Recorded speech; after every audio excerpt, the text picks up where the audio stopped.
थे गुरुजी। हाँ गुरुजी मेरा मतलब प्रश्न था कि शाम को जब आरती लगाते हैं मंदिर में तो नहा के लगाना जरूरी है? भाई नहा के देखो, नहाना क्यों होता है? शुद्धि के लिए व्यक्ति नहाता है, तो शुद्धि होगी और फिर शुद्धि के साथ मंदिर में प्रवेश करेंगे तो एक अच्छा होगा, बुद्धि पवित्र होगी। और दो बार नहाना या शुद्ध रखना अपने आप को, ये तो अच्छी बात है ना। और गुरुजी जब भोग लगाते हैं सुबह तो वहाँ पे बर्तन वगैरह जो रहता है उसको तुरंत उठा लेते हैं, थोड़ा देर बाद उठाए? कौन सा बर्तन? मतलब जो भोग लगाते हैं वो सब बर्तन। भोग कैसे लगाना है हमने कई बार कथा में बताया है। थाली पे निकालो दाल चावल सब्जी रोटी, रोटी तोड़ो दाल में लगाओ साग में लगाओ, भगवान को खिलाओ, हे नाथ स्वीकार कीजिए खाइए, ऐसे भगवान के मुख तक पहुंचा करके भोग लगाना चाहिए। ऐसे नहीं रखे चले आए, ऐसा थोड़ी बला टारना है। खिलाओ, कम से कम 5 बार खिलाओ, खिलाने के बाद पानी पिलाओ, फिर मुंह पोंछो, है ना। तो थोड़ी देर मतलब बर्तन कब उठाएंगे? जब आप 5 बार खिलाओगे तो बैठना ही पड़ेगा थोड़ी देर, है? गुरुजी जब श्री का मतलब राधा होता है तो श्री राधा क्यों बोलते हैं? श्री राधा इसलिए बोलते हैं कि श्रीमती, आपकी माँ को श्रीमती क्यों बोलते हैं? श्रीमती, क्या नाम है आपकी माँ का? अनीता। श्रीमती अनीता, तो डायरेक्ट क्यों नहीं बोलती हो ए अनीता यहाँ हो, श्रीमती अनीता। स्कूल में जब पूछा जाता है आपकी माँ का नाम क्या है तो क्या बोलते हो? अनीता। नहीं। बाप का नाम क्या है? क्या नाम पिता का आपके? जागेश्वर यादव। जयेश्वर, ऐश्वर्य, श्री जागेश्वर यादव। श्री क्यों लगाए? रिस्पेक्ट। तो माँ में श्री क्यों लगा?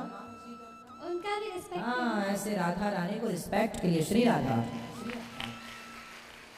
और गुरुजी व्यवहार है ये, व्यवहार जगत भी तो है ना। गुरुजी हम लोग को बताइए कि मतलब एग्जाम के टाइम थोड़ा ज़्यादा प्रेशर हो जाता है तो ओवर थिंकिंग होने लगता है तो उसको कंट्रोल कैसे करें?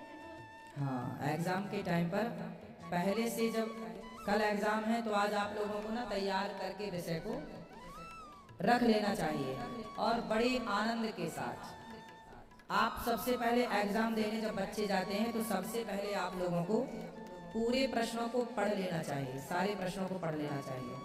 और सारे प्रश्नों में जो प्रश्न पहले अच्छे से बने, पहले उन प्रश्नों का बढ़िया सा उत्तर लिखो। और घबराने से तो बिगड़ेगा, इसलिए घबराना नहीं है, शांत चित्त से, है ना। याद जो आपने पहले किया था, जो स्मरण में रखा था, फास्ट लिखो। जो नहीं आता उनको आखिरी में कुछ करने की कोशिश करिए। और कोई भी प्रश्न को छोड़िए मत, सारे लिख के आइए, भले गलत लिख करके आइए, है ना। क्योंकि कुछ एग्जाम ऐसे होते हैं जहाँ गलत लिखने से भी नंबर कट जाते हैं। यदि ऐसी स्थिति ना हो तो आप गलत भी लिख कर आए, जो आए वो लिख दो, यदि नंबर नहीं कट रहे हैं, ऐसी स्थिति की बात कर रहा हूँ। और घबराना नहीं है, आपका जो कॉन्फिडेंस है वो आपको संतुलित करके रखना पड़ता है, वो आपको ही करना पड़ेगा, है ना।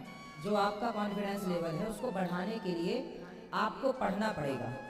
कॉन्फिडेंस कहाँ से आता है? मैं आपके हर प्रश्न का उत्तर देने के लिए क्यों बैठा हूँ? मैं तो नहीं घबरा रहा हूँ। आप में से कोई भी सवाल कर सकता है, मैं तो घबरा नहीं रहा हूँ, ना चिंतित हूँ, क्योंकि हमें पता है, हमें अपने पर विश्वास है। हमें अपने पर क्या है?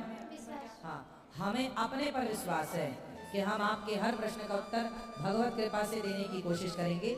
नहीं आएगा तो हम खोज करके लाएंगे आपके प्रश्न को गीता से, रामायण से, और आपके उत्तर को आज नहीं तो 2 मिनट बाद देंगे, 1 घंटे बाद देंगे, पर देंगे।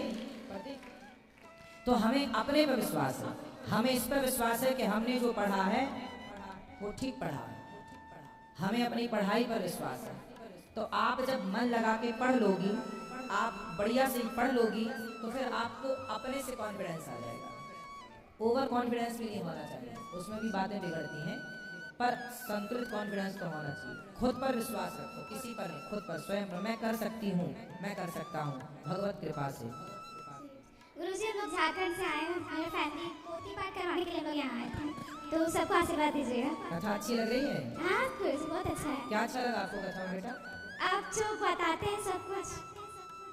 खुश है? राधे राधे गुरुजी।